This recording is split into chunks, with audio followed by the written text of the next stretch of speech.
People magazine called this the most important or most influential comedy institution of its generation. And I can't think of anybody who could put it better than that, with the possible exception of me. And here I am. Thank you.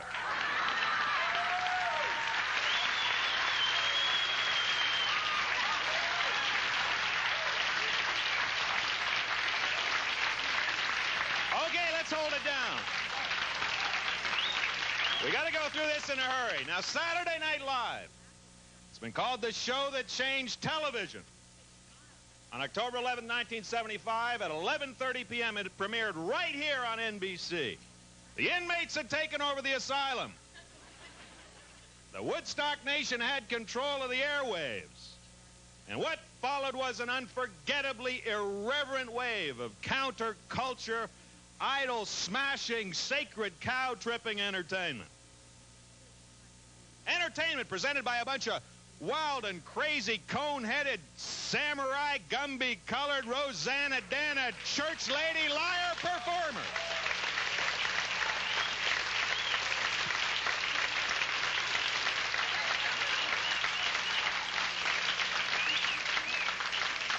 A bunch of maniacs spouting their Jane, you ignorant slut, cheeseburger, cheeseburger. I'm Chevy Chase. You're not. You look marvelous. Never mind. Isn't that special? That's the ticket brand of comedy. And for 15 years, that comedy's been flowing into our brains like hot molten lava into a wet paper sack. And a lot of people are saying, hey, the party's over. Enough is enough. Stop beating that dead horse. Let sleeping dogs lie. Never give a sucker an even break. Tip a canoe and Tyler, too. In other words, pull the plug on the darn show. But a lot of other people say, well, excuse me.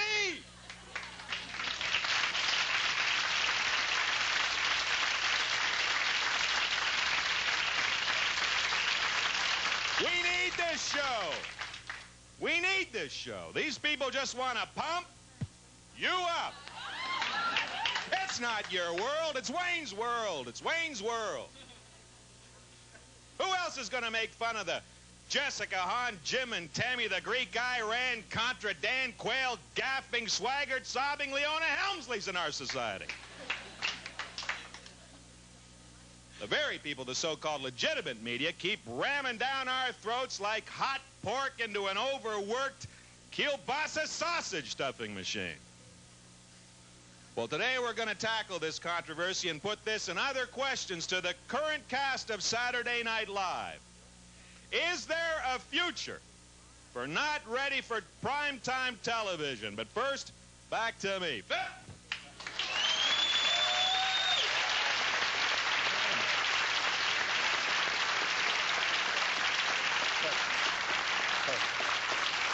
This is Phil Hartman, ladies and gentlemen.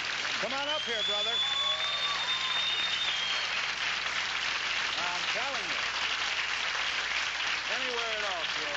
Anywhere at all. Oh, my word, you made me famous. Phil Hartman, I'll tell you, every time I see it, I don't laugh the first time. I watch it and my tongue sticks to the roof of my mouth. And the second time, I laugh. And always laugh. The man is talented. And now I'm pleased to present the rest of this very creative, outrageous, merry band of laugh makers who are about to celebrate in prime time. Maybe they are ready. Sunday on NBC from 9 to 11:30 p.m. First, here in his fourth season, you know him as the characters that include Franz of Hans and Franz. He also plays Sam Donaldson. Kevin Nealon, right here.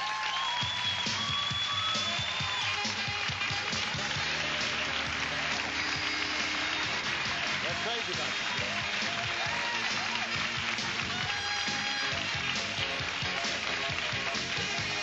Who could replace Chevy Chase in the Weekend Update? This man did.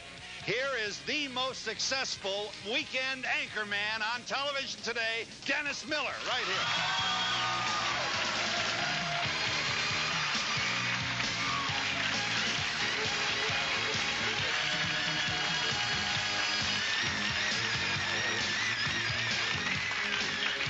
In his 5th season, you know him as the liar, the master thespian, and Harvey Fierstein. John, I just want to be loved. Love it.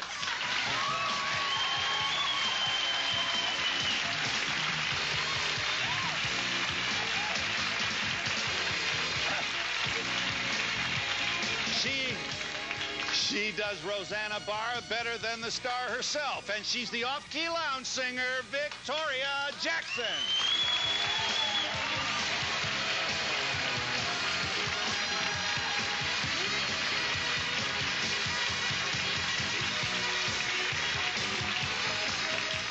Well, she's been the French sex kitten centerfold, Babette. She's also Liz Sweeney of the Sweeney Sisters nightclub act. She's wild and crazy. She is the dumbest female talk show host in the history of the universe, Nora Dunn, right here.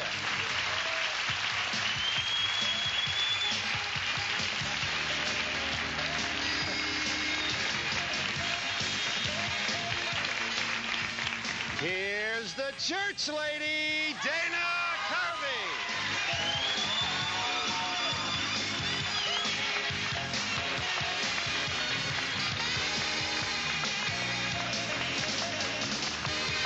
And we hope you'll join us.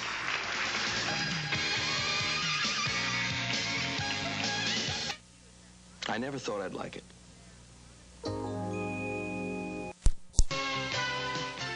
Well, don't look now, but Saturday Night Live is hot. And if you think it's easy to keep the old feather in the air all these years, you try it sometime. This is as creative a gathering of funny people as we've got.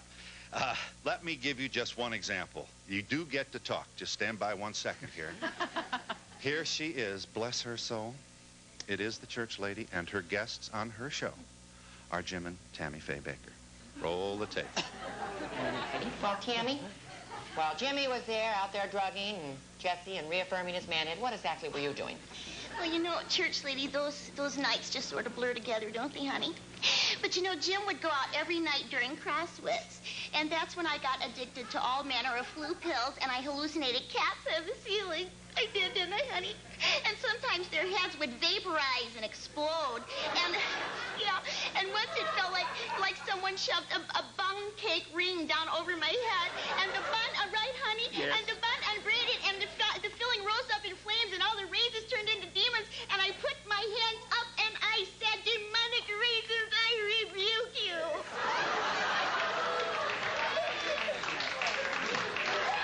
Well, isn't that special?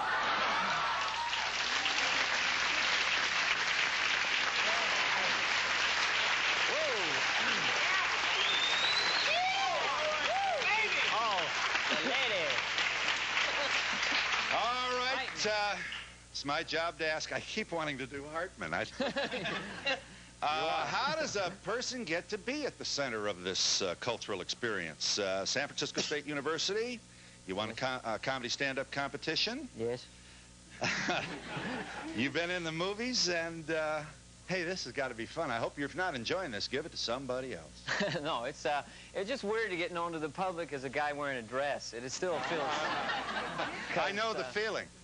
Yeah. We're getting real personal, aren't we? Nora Dunn, should we be surprised? St. Mary's Academy, Chicago, Illinois. I bet you were the best kid in the class. Yeah, I got a few pink slips, but... Uniform and all that? Yes, navy blue. Uh-huh.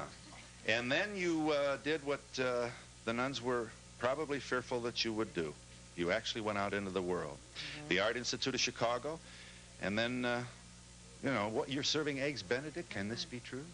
I was serving Eggs Benedict when I got this job. I attribute it really to the hollandaise and the... But obviously you felt I mean, you didn't grow up wanting to be a funny... I was a good waitress, and I'm not going to deny that. But I got a little tired of it. I wanted to move into a different field, and I was lucky enough to be able to make the transition. And you're next to Brother Hartman, the man who provokes more questions about me occasionally than does our program. Here are some of the... You imitate Ronald Reagan, Swaggart, and First Lady Barbara Bush. I'm not going to ask you to... you were also in Big, were you not, the movie? No. I wasn't big. You were in Big, John I'm was sorry. Sorry. Well, we Sorry. worked in... Well, I played Phil in Big. I see, Yeah. I see. No, John and I were in Jumping Jack Flash, which was Penny's first feature film. Uh-huh. You must be thrilled with what's happening to your show. You've been there long enough to know that, like everybody else in this game, you don't always hit a grand slam home run with 2 outs in the ninth. But the show is hot. People, your reviews are good, and so are the ratings. Do I have all this pretty straight? Yeah, we really do appear to be holding our own, and I think it's fantastic, given that the market is so fragmented and we're competing with cable and video cassette rental and everything else. I think we still have an audience, and the ratings have pretty much held stable for... What are you laughing at, John? I just said you're like the dad. Oh. Well, I'm going to separate you two if you don't shut up. Victoria Jackson, his characters include...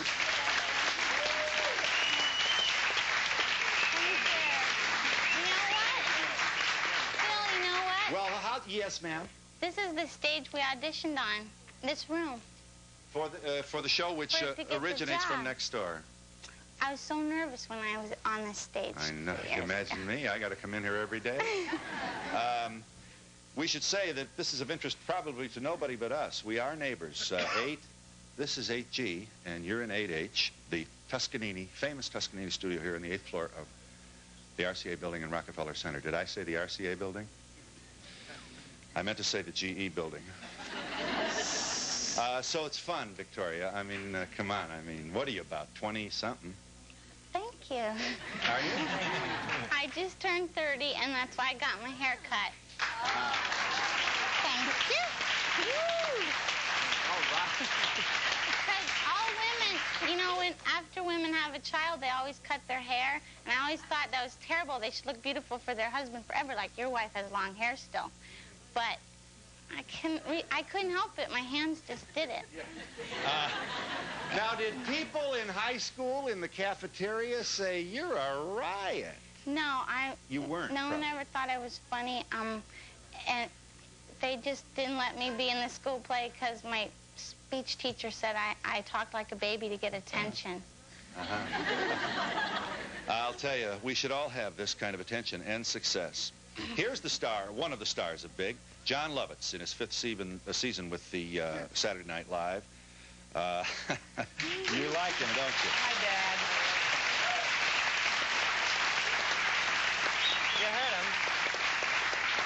Yeah, one of those stars is Big. Yeah. You do laugh, you know, just looking at you, everybody, just a smile breaks out. Now, this is a that's good. commentary on your talent, not on your persona. So it's a joy to do this, and you're probably moving on because you're too big for these guys. No. Well, yeah. No, it's great.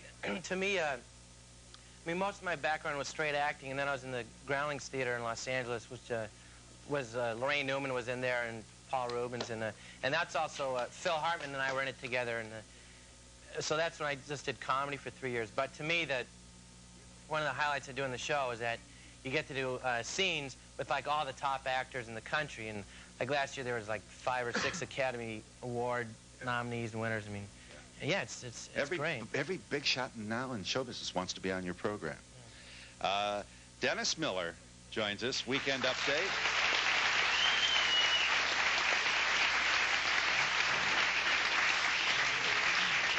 Here's the book on Brother Miller. In 1983, he spent $300 for a sweater and thought he had lost his mind. Do I have it correct? I remember that was the first time I thought I was making fun money, and I thought I could spend that on a sweater. Up to that point, I had spent $300 on a car. So it was the first time I thought showbiz is going to be a little different than real life. Right. Dennis, you are magnificent on this program. You have a great mind. You are very funny, and I know you will not be upset if I say you are not the kind of guy that lights up the room. Do you know what I mean? Now, this is not, I know you don't see this as an insult, which it certainly is not intended to be. Lots of folks don't. In other words, you're not the pie-in-the-face guy. I think you've perfectly illuminated the plight of anybody in show business in that one sentence a man can go from telling you you're magnificent to you don't light up a room. It's the schizophrenic nature of the beast, I would say. But you are a quiet dude. Well, I was never an actor. I mean, so all my compatriots have more extensive acting background, but I feel very uncomfortable doing characters. I always kind of worked on doing me. And so I think that's what, if people say I'm quiet, it's just because I've never been able to do voices or impressions. I lack that Y chromosome. But, well, the greats were quiet fellow. Jack Benny was hardly a guy who tap danced on top of the bar himself. And so I just think it's interesting that a guy of your steady Eddie personality, you deliver it, kid. You get the laughs, babe. I'm glad I interest you. Thank you. And here's Sam Donaldson himself, Kevin Nealon.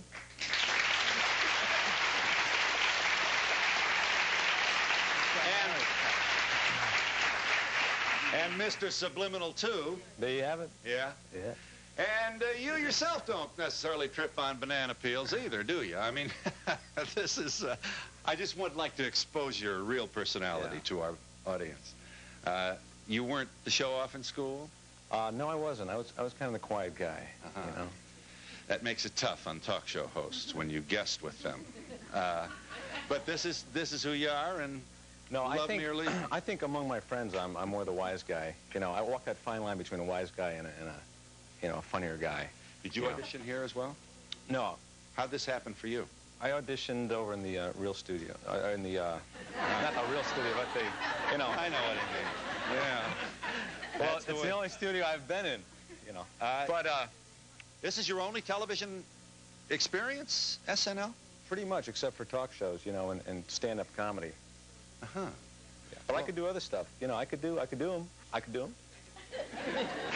How great was the pressure, coming to the show, following other such, successful casts, as the original and the Eddie Murphy cast and everyone else? Anyone? No pressure.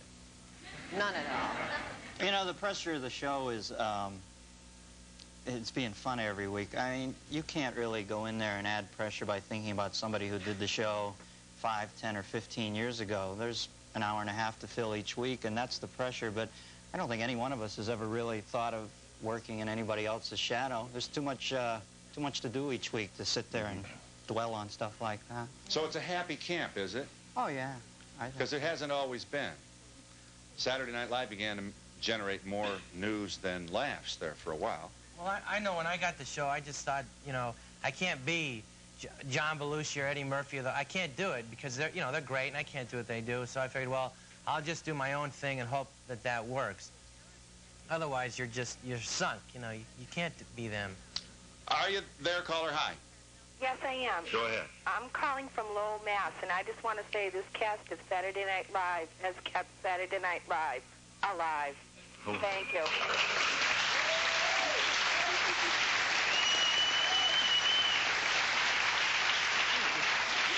Just come out here. Yeah. See? We're just getting applause out here for 10 minutes. Your Thank sister. you. As far as the characters that you play, are most of them brought out from yourselves, or are they giving to you to work on? Do you come up with your own characters? Because they seem so... I know I had Phil Donahue dropped right in my lap. I'd never done an impersonation of you before, and the writers just showed up with it on our second show, and it was a tough one for me. I really had to work to get you down. I made little drawings of your hand gestures, and Phil Donahue doesn't push his glasses back like I do. I do it like this. He does it like this. And I put all the elements together that way. Yes, sir. Yes, I'm curious about what your schedule is like prior to a show and how many hours of preparation there are in making one. Well, it's an all-week thing, pretty much, Monday is probably... Sunday's the easiest day. We don't work at all. Kind of recover. And then Monday, kind of recover a little bit more, Tuesday. You hang out a little bit on Tuesday, you know what I mean? And then Tuesday night you start writing. And it's kind of an all-night thing. And you're actively participating with the writers in the development of sketches. So yeah, the whole cast participates in writing. We write, like, I made up The Liar and Master Thespian and Get to Know Me and all that, and Dana writes The Church Lady, and then King Kevin and Hans and Franz, and we write.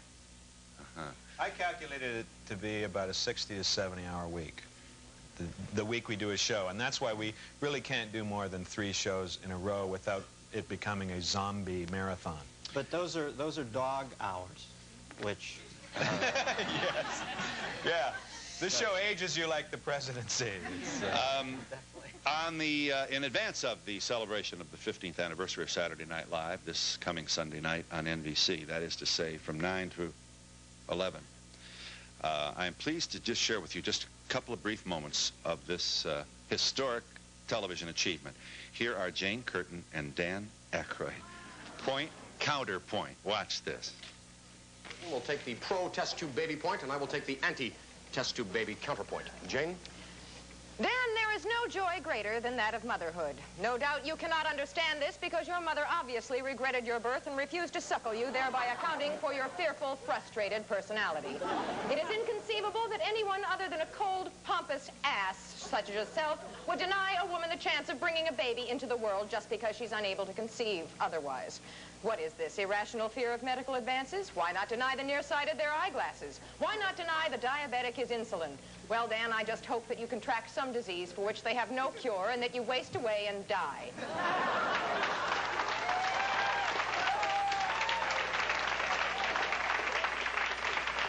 Jane, you ignorant slut. The issue here is not motherhood, apple pie, nor is it the traditional medical treatment of disease. The issue here is genetic engineering. Once science can make babies in a test tube, then what? Will science make intelligent babies, pro-socialist babies, slave babies? And who will play God in these decisions? The government, that's who, which is run by liberals like you, Jane. Then the world will be inhabited by billions of laboratory-perfected ignorant sluts like yourself. That's the news. Good night and have a pleasant tomorrow.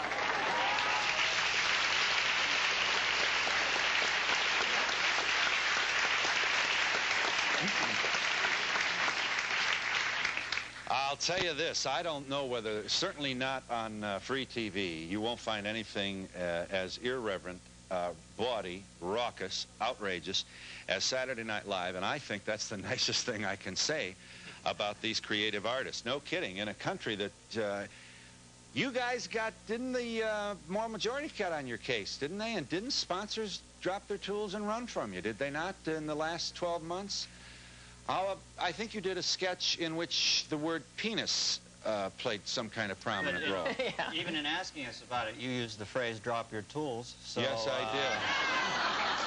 I guess this... So we can only speculate on how much longer I've got. Let me just see if I can encourage you to speak to this. We'll break, yes, but this is more than just passing interest to me. How is it with the censors, and what's it like here on the 8th floor? And are the winds blowing freely here, or do you feel some anxiety around you? I'm asking. Well, we have more censorship than the first show did. Yeah. That's one thing that people don't really understand. We can't, the climate has changed. We don't do anything pro-drug at all. In the old show, it was, a different time. So that's very tight. And when I did The Church Lady, there were times, remember that episode with the priest that there was problems. Can you set it up, or just let us, you don't have to get laughs, I'd just like to know what's getting scrubbed today. That's why we're here. We want to learn. We didn't get scrubbed that much this year because we didn't have censors. We just had the one. But we were doing a thing about priests and AIDS, and of course that didn't make it. And we had the priest confessional with dogs coming in. Now, we did get to do that last year, and that was, to me, very funny, because I was Catholic. A lot of my humor is embedded in that. But that survived, you say? It did, but the following, we weren't able to do it the year we wanted to do it. I see. Next year we really Oh, you had to wait for the dust to settle, so to speak. Yeah, it just depends how you put it. We're calling the censors dust? John. Well, I can name you 2 sketches. One was with Tony Danza, where it was supposed to be War of the Worlds, but it was the War of the Worlds. And so he said funk and A. So, because they won't rerun that, and I was in a sketch with Steve Gutenberg. F-O-N-K and A. he said. Yeah, you know, like... Yeah, but he said it in that phonetic way. Yeah, and we aired the sketch, and the sketch aired. Now they say you can't rerun it, but it's already been on TV. I mean, it's just, it's very awkward. I see. But see, that's the thing about these groups who write in and protest and say they're going to boycott products, is they often miss the most insightful stuff, the stuff that they should really be worried about that might be a little dangerous, and they focus on things like the word penis or somebody saying funk. That's the one good thing we have over them, is they're often dense enough that they miss the really insightful stuff. You know.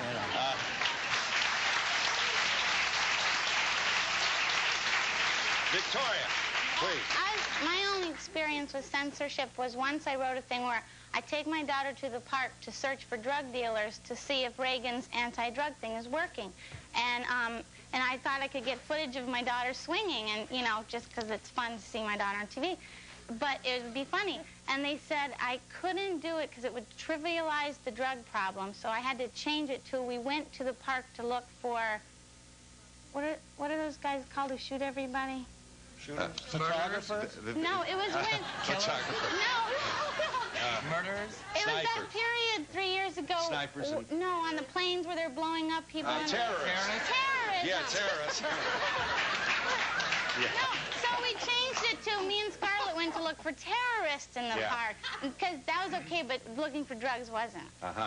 I think, but I think this nervousness about drugs and what you say and don't get any laughs about it is very indicative of this whole problem our beloved nation now has about drugs. We are not honest with ourselves about drugs, and we appear to insist that you not be honest about it in your comedy. Yeah, that's too bad. On top of that, drugs have gotten so sad. I mean, you know, back in that era, drugs were two kids on a log with a joint at Woodstock, and drugs now are like 12-year-old kids in you know, tenement houses doing crack, and it is a nightmare. Now, you don't have to do jokes about drugs. I will tell you this. We have in our repertoire of material down through the years from Saturday Night Live a brief sketch about drugs, which I think is funny, and I'm not so sure it'd pass today, but we'll take a look at that and talk with these talented people in just a moment.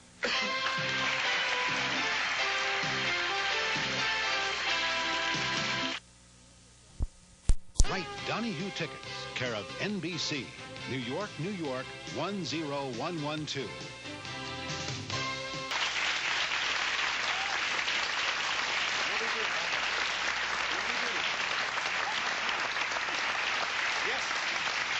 My question's to Victoria Jackson. Victoria, yes. I was wondering if you could do one of your poems for us.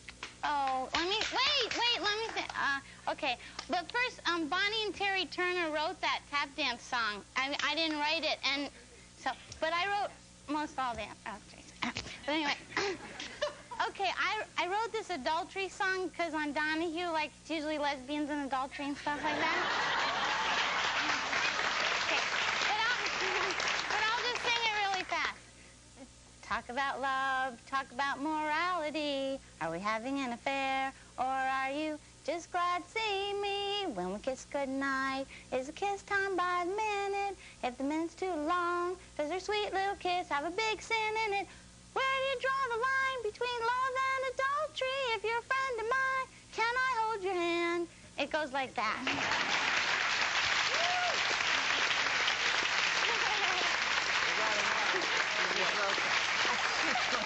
All right. Yeah. Is there anything off limits? You've been talking about stuff that's controversial. I'm impressed, just let me interrupt to say, with the fact that you have shared with us sketches that have aired and they won't rerun. That's interesting.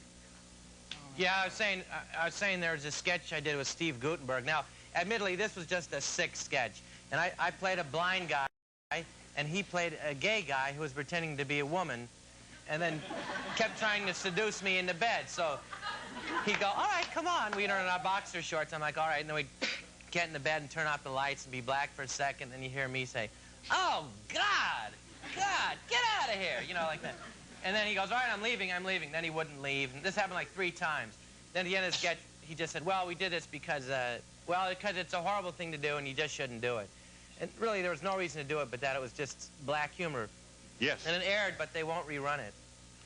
Has it ever happened that one of the people you're impersonating has written you a letter to criticize something you've said about them? Usually they're very flattered by it. Actually, Casey Kasem has sent me a gift every time I've done him. Every time. Thank you very much. Go ahead. You mind? I enjoy you doing me every time you do me. Yeah, he loves it. Usually they're flattered. I don't know about the others. You're getting very good George Bush from somewhere in that brain. Working on it. Is there just a snippet, maybe? Yeah, Bush, at first I didn't have him at all at the beginning of the season. It was just sort of a whiny voice like this. And then toward the end of the season, I just figured out, first you do Mr. Rogers, It's a Beautiful Day in the Neighborhood. If you want to do it at home, then you do John Wayne, Well, come on, everybody. And if you put them together, doing that thing, working hard out in that whole area, that's how you... So if you want to do it, it's a combo thing. Working on it. Are you there? I'm glad you waited. Hi. Hello? Yes, go ahead. Oh, hi. The church lady has always been my favorite character, and I just wanted to know why Dana Carvey doesn't do her anymore. Well, I'm waiting for the right moment. I'd like to publicly say that if Rob Lowe would come on Church Chat, I will definitely bring the character back. So I'm waiting for the proper social scandal. Sir, I'm going to agree with whatever this guy has to say. I wouldn't ask you what you guys make, but do you all have the same contract? Or is there, you know, does John make more? Does John make more? Or, as far as we know, are there any openings? As far as we know, we're all making the same money. Yeah. Yes, ma'am. Yes, ma'am. Love your hair. I just wanted to tell you, the thing about Saturday Night that impresses me the most is your versatility and the lack of glitz. And the fact that the political commentary, this is what I really love. I have a question about that. Are you involved in the creation of the political commentary? Well, I write most of the news, so I guess. Yeah. You do. Well, I really appreciate it. Well, I really think you're We have to give credit to Al Franken. Go ahead and do so. Al Franken is our resident political expert, and he actually was at the Democratic Convention on the floor, and a lot of that debate material you saw, which got us our writing Emmy this year, was pretty yes, much congratulations on the Emmy. Brother Hutton is one of the... And Jim Downey, of course, too. And we'll be back in just a moment.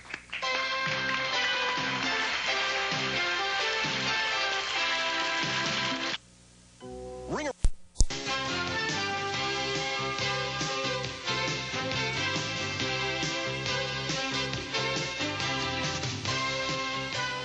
Sir. Hi, we're back. Okay.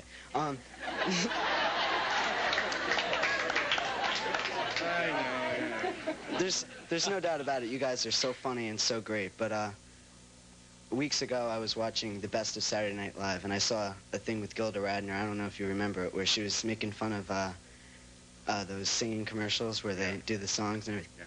How do you guys? I mean, with all the, it looks like they've done it all. How do you guys keep up the originality of it? Well, you know, we have something that they didn't have, and that is this year, this time, now. Yeah. We've got Jim and Tammy Baker. They had, you know, other people.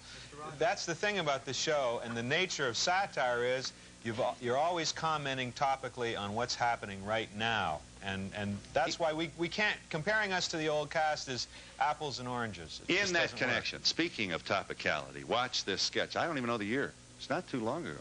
Can't be too long ago. This troupe. You'll recognize the faces. Roll the tape, Brian. Hey, what I mean? Wow! Well, perfect. I take a lot of ribbing about being the father figure on the show, but don't anybody say I don't suffer for my art. Yes, you do. Yes. Yes, ma'am. Yes. You all seem to love working on Saturday Night Live, but do you feel that you haven't arrived yet? I recognize all of you, but I don't think my mother does. Do you want to, are you just waiting to get really, really discovered into superstardom like the people that worked before you? You know, it used to seem like Saturday Night Live was the position you reached when you made it. But I think since the original cast, since they've moved on to do movies, it seems like that interim period where you're just, you know, getting on the dock to... I'll tell you something else I think. Although I'm not your most objective witness, I think television's getting a little bit more... What? Let me... clarify. Well, let me tell you. How many Emmy winners in the last Emmy were movie stars. In other words, television, I think, has, for reasons I don't understand when you read the paper and the critics and so on, because there's a lot about us that, we all want to make better. But I agree with you. I think Saturday Night Live is a pinnacle of comedy now, where it was once thought of as a stepping stone. Yeah, we'd like to be able to just rest and say, okay, we made it. Let's relax. That's an interesting hypothesis, Phil, but I think the problem can be traced back to her mother. And, yes. Are you there? You're laughing at this? We're trying to... Hang on just 1 second. I got a woman's phone's growing out of her ear. Are you there, caller, or is it a man? I don't even know. It's a woman. Yes, I'm here. I'm calling from Smith College, and I would love it if Nora Dunn would do Pat Stevens for us. We love her.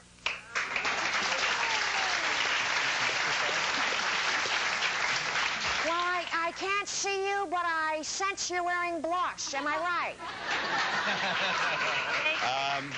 Here is the most vacuous talk show hostess in the history of our industry interviewing Cory Aquino. Interesting lady. An interesting lady. On the occasion of her ascendancy to the office of President of the Philippines. Roll the tape. I feel that the American people should know that I am tough, I am a woman, and I can lead my country. Well, you've convinced me and certainly our viewers, but what about your husband? What does he think about this job that you do?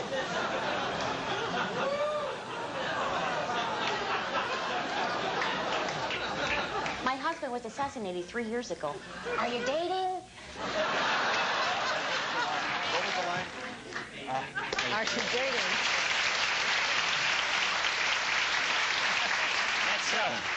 Phil, one question. Jan Hooks is the talented actress who was Cory Aquino. She could not be here, having a Los Angeles engagement. We miss her. Only member of our missing family you wanted to say. Yeah, I was just going to mention it. She's also on the cast. That is funny, kiddo. Just wanted to mention, just want to drop that. I wasn't trying to hurt anybody. I think a big reason the show's doing well is our producer, Jim Downey, who Dana will confirm, and all of us, is a huge, one of the head writer for years and does a lot of and of course, Lauren political work. Yeah. And Lauren, yeah. We don't want to mention, forget Lauren. Yes, ma'am. Have you ever been sued by anybody that you portrayed on Saturday Night Live? They usually like it. I mean, we do the two women from Attitudes and kind of roast them. They love it, so. I just want to make a comment that I noticed that Geraldo Rivera was on at the same time as you are. Yeah. And I hope there's not too much competition. Yeah. You...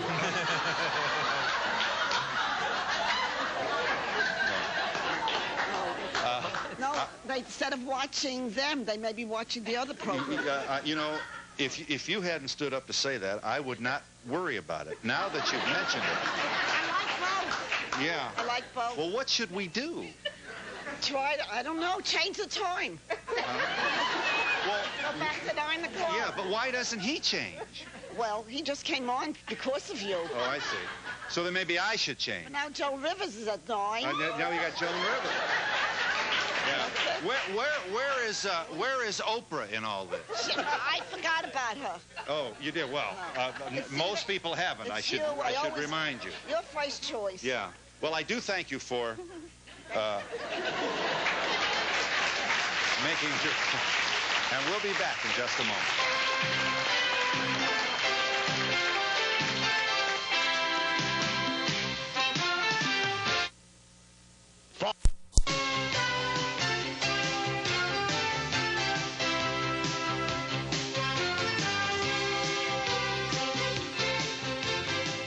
We're not here to talk, we're here to pop you up.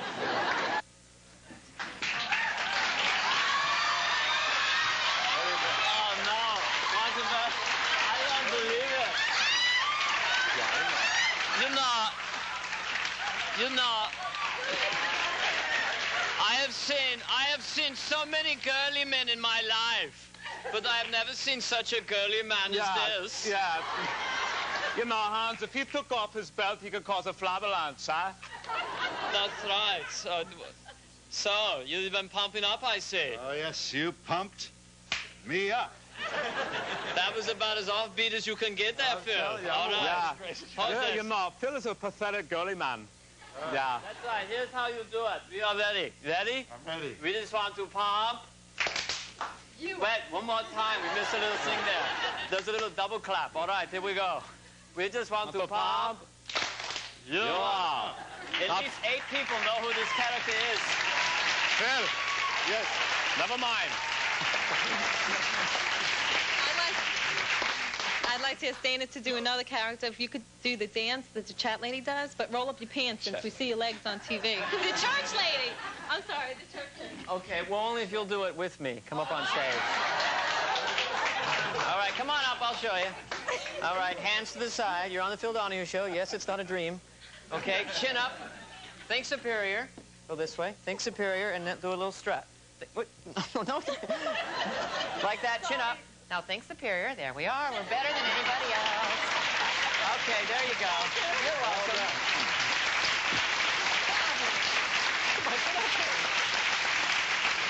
You're welcome. Would you consider as a group making a movie together? Sure they will. We have it in our contract that we may be required to make a Saturday Night Live movie. It hasn't materialized yet. They've got 2 more years. Yes. How many weeks of the year do you actually do this, the show itself? Yeah. 20 weeks. 20 weeks a year. Thank you, Kevin. Yes, ma'am. We have a 2-part question here. Most of you have said that you don't have any prior experience in acting. How did you choose Saturday Night Live? They chose us. Yeah. Yes. What is it? Oh, I want to show you The Liar. Is it ready? Yeah. Thank you. Here's Brother Lovitz at work on Saturday Night Live as the liar. Cue the man. I'm also the official spokesman for NBC. Yeah, that's it. Who am I kidding? I'm the owner of NBC. And I've been asked to clear up some of those beautiful rumors about Saturday Night Live. Now, as you know, the ratings have been astronomical. Through the roof. Why, better than the The Cosby Show. Yeah, that's it. We're neck and neck with The Cosby Show. And last week we pulled ahead. Yeah. They had a 54 share. Yeah. And we had a 99 share. And that was a rerun. In fact, we weren't even on that night. Yeah, that's the ticket.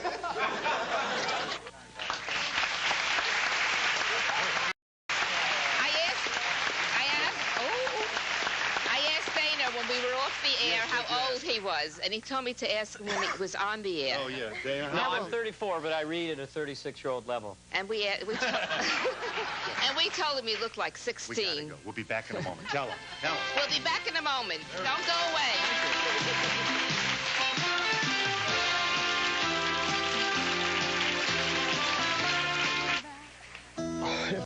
For today's show, send $3 to Donahue Transcripts, 267 Broadway, New York, 1007, or call 212-227-READ.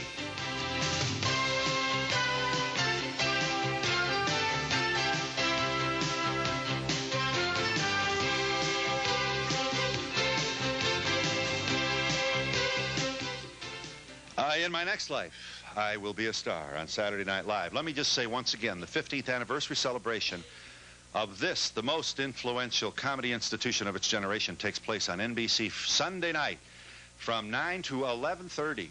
Count them, 2.5 hours. And in that connection, we are pleased to present, you got something here for us? Please bring it in. Here is cake and punch for everybody to celebrate SNL's 15th anniversary. So this is like a salmon thing.